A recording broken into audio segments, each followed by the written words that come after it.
estamos avanzando muy bien. Ahora, luego de ello, vamos a ver, entonces, luego de ello, vamos a poder ahora resaltar cuáles son las funciones de las oficinas de contabilidad. ¿Cuáles son las funciones de las oficinas de contabilidad? Aquí pueden ver el ente rector del Sistema Nacional de Contabilidad, en este texto único ordenado del Decreto Legislativo 1438, establece 6 funciones, debidamente ordenadas y bajo una relación de una secuencia lógica funcional. En primer lugar, vamos a poder notar nosotros que tenemos conocer entonces como contadores cuáles son las políticas, los procedimientos contables. Y el contable, ¿no? La oficina de contabilidad también puede proponer políticas y procedimientos. Claro que está con sujeción a las disposiciones que haya emitido entonces ¿quién? El ente rector, el Sistema Nacional de Contabilidad. Exacto, exacto, el Sistema Nacional de Contabilidad.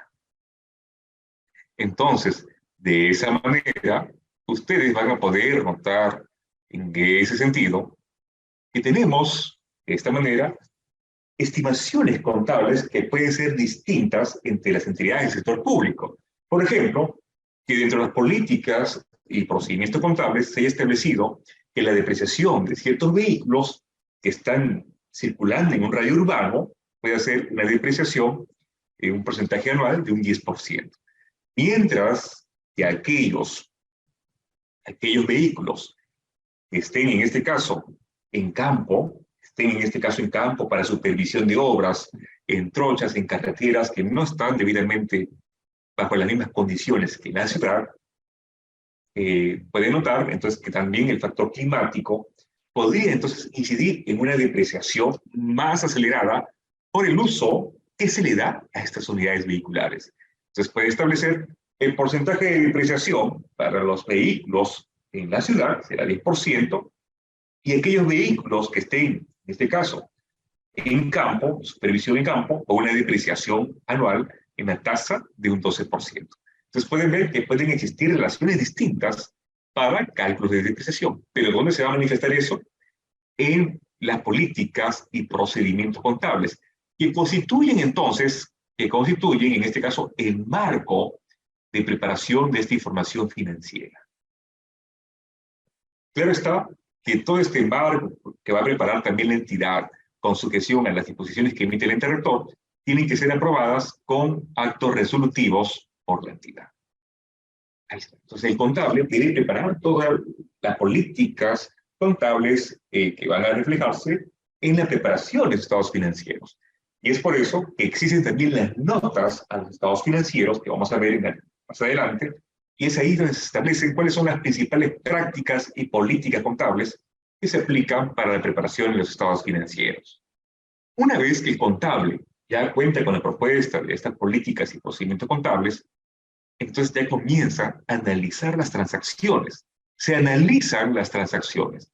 Y si analizamos las transacciones, entonces vamos a determinar el adecuado tratamiento contable conforme a las políticas y procedimientos contables, ¿no? Ahí pueden ver, conforme a ello, ¿no? En base a esta marca de preparación, se establecen entonces la identificación del tratamiento contable adecuado para cada transacción o hecho económico.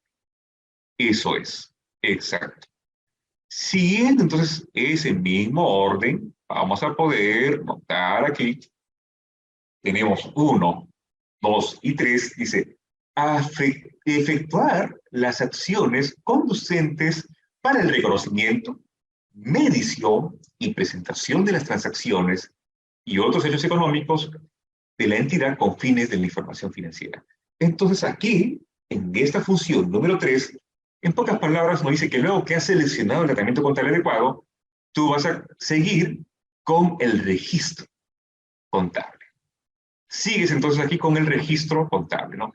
Reconocimiento, medición y presentación de las transacciones.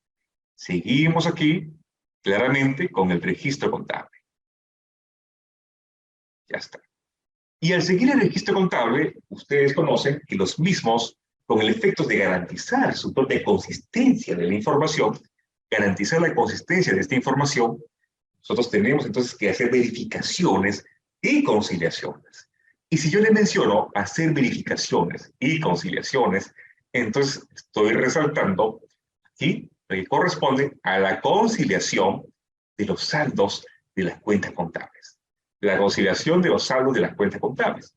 Y si resalto esta conciliación de saldos de cuentas contables, garantiza entonces contar el aseguramiento de la consistencia de esta información. Es decir, asegurar la fiabilidad. ¿Qué es la fiabilidad? Una información que sea completa, neutral y libre de error significativo. A eso se refiere. A eso se refiere. Entonces, para ello, se realizan las conciliaciones contables. Eso vamos a ver también en este curso, más adelante en la aplicación práctica. Conciliar estos saldos de cada cuenta contable. Y con ello, luego de asegurar la fiabilidad de la información, ya podemos entonces preparar esta información financiera y presupuestaria. Propiamente, ya elaboramos los estados financieros. Ya elaboramos entonces ahí los estados financieros. Ya tenemos los estados financieros. Ya sean a nivel individual. Cuando menciona un nivel individual, es porque se refiere a una desconcentración administrativa, sea una unidad ejecutora, y también hace mención integrada, consolidada, cuando la entidad, el pliego presupuestario, cuente con más de una desconcentración administrativa como unidad ejecutora. Por ejemplo, podría yo mencionar al pliego presupuestario Poder Judicial, que presenta sus estados financieros, pliego, pero también tiene estados financieros individuales por cada Corte Superior de Justicia en el país que corresponde y constituye como unidad ejecutora. Entonces yo puedo ver los estados financieros de la unidad ejecutora, la Corte Superior de Justicia de Lima, la Corte Superior de Justicia de Ica, la Corte Superior de Justicia de Puno, la Corte Superior de Justicia del Santa, y así sucesivamente. Puede notar que los estados financieros de cada unidad ejecutora también se consolidan a nivel pliego presupuestario y se presentan estados financieros como Poder Judicial. Miren, muy interesante. Ahora, luego de hacer esos estados financieros, conforme a las disposiciones que emite el ente rector, como función número 6, es efectuar adicionalmente, miren aquí, dice, efectuar adicionalmente acciones que contribuyan a la representación fiel, es decir, que permitan contribuir con el principio de fiabilidad. Evitando, en este caso, ¿qué? Hay que evitar los errores contables que requieran posteriores procesos de corrección. A eso propiamente dicho se requiere. Ahí está. Ahí está. Ahí estamos entonces. Entonces pueden notar cómo sigue toda esa exposición en orden secuencial de las funciones que realizan las oficinas de contabilidad, ¿no? Las oficinas de contabilidad en las entidades del sector. ¿Qué tal? Hasta ahí estamos avanzando correctamente. Estamos avanzando correctamente. Con todo este marco normativo. Con todo este marco normativo. Entonces, de esta manera, vamos a poder notar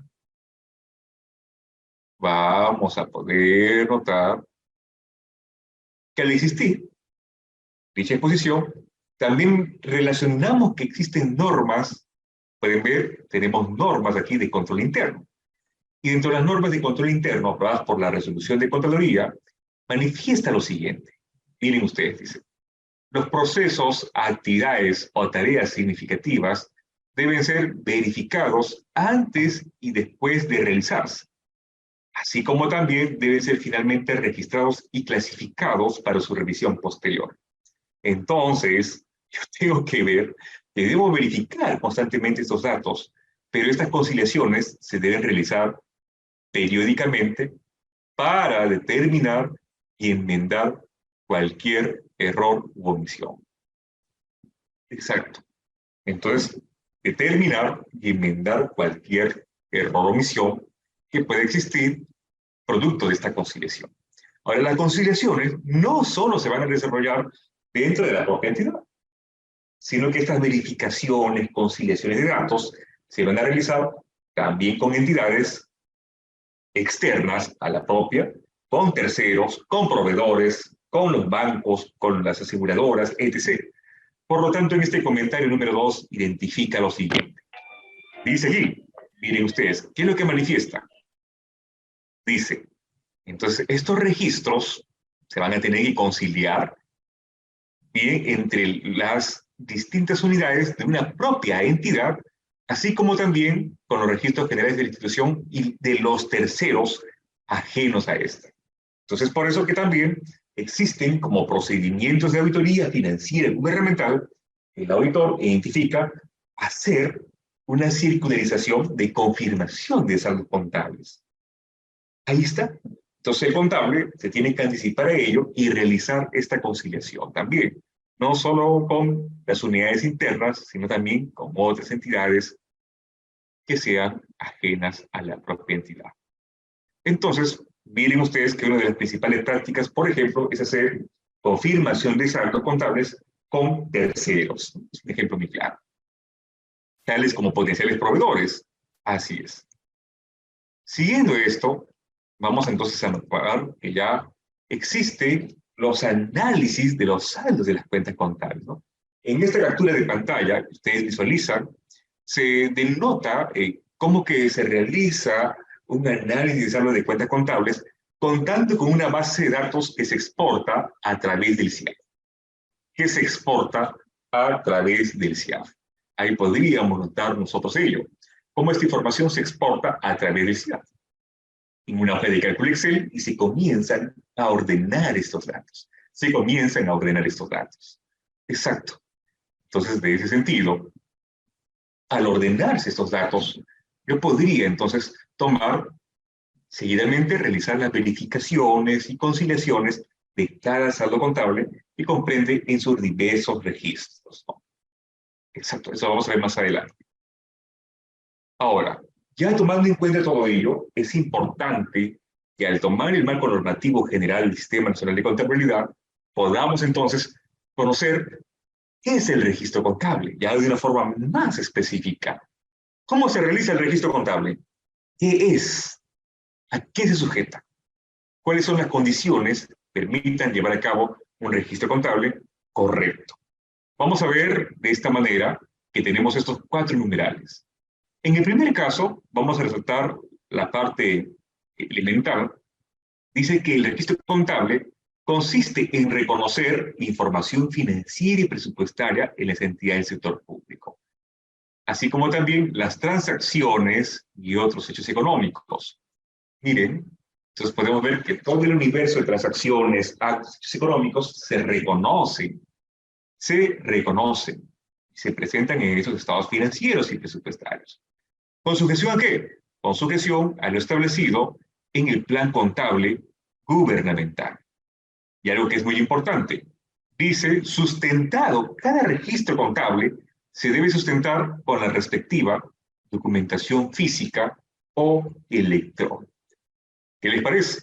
Entonces pueden notar que toda esta información debe estar debidamente sustentada con documentación física o electrónica. Correcto.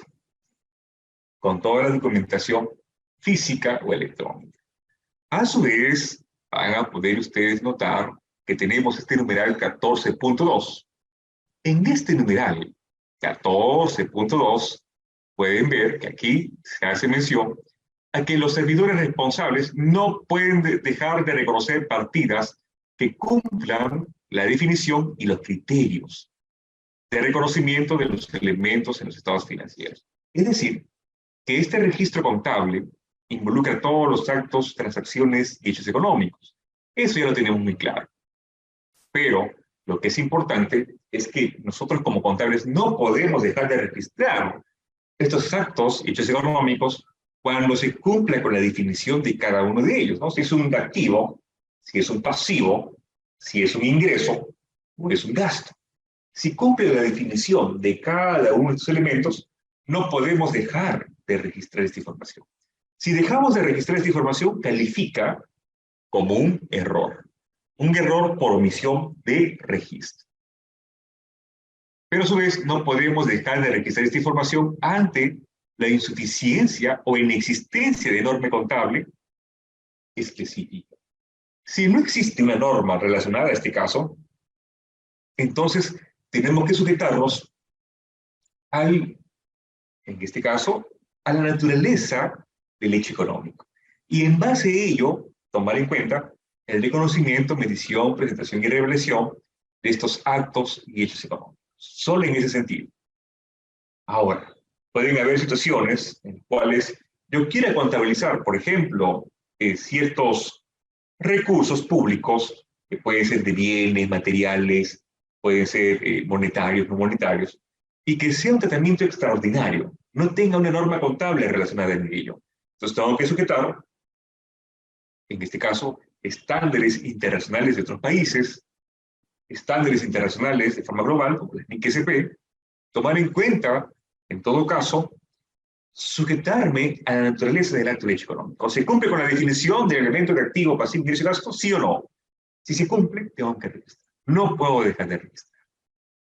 Ahora, de esta manera, también tenemos como otra referencia, así como las NIC-SP, tenemos también las NIF, las normas internacionales de información financiera, que han sido base para el constructo de estas normas internacionales de contabilidad en el sector público. Miren, o sea, pueden ver que también tenemos de forma supletoria otro alcance normativo que podríamos recoger en el caso se aplique a la naturaleza del acto hecho económico. 14.3. 14.3. Pueden ver que en las entidades del sector público el registro contable se realiza siguiendo las normas y procedimientos contables que establezca el ente rector. Y miren, dicen, los libros y registros contables se llevan de forma electrónica en el CIAF. Pero hoy en día todavía no contamos con este CIAF-RP. Solo tenemos el CIAF-SP. El CIAF-SP es el Sistema Integrado de Administración Financiera del sector público, que todavía está vigente. Pero en un futuro deseable, se está tomando en cuenta el CIAF-RP, que es el Sistema Integrado de la Administración Financiera de los Recursos Públicos. Y es este CIAF, entonces,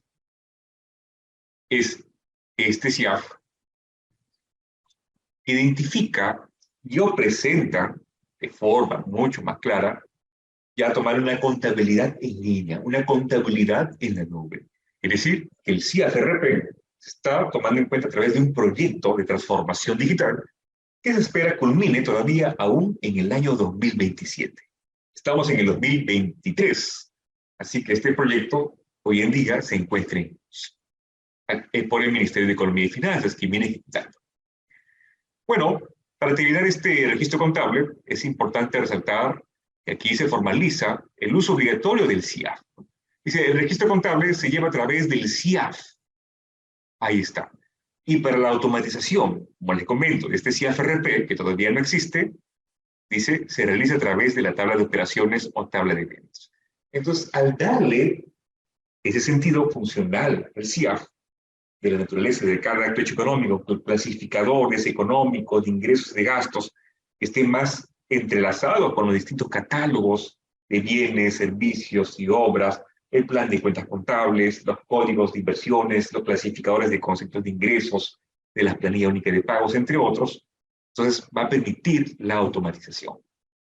Esto es lo que podemos notar en este texto único ordenado del Sistema Nacional de Contabilidad, que se orienta a la modernización de este sistema. En pocas palabras. Pueden ver que tiene también ya una mirada de un enfoque global, ¿no? Un enfoque global.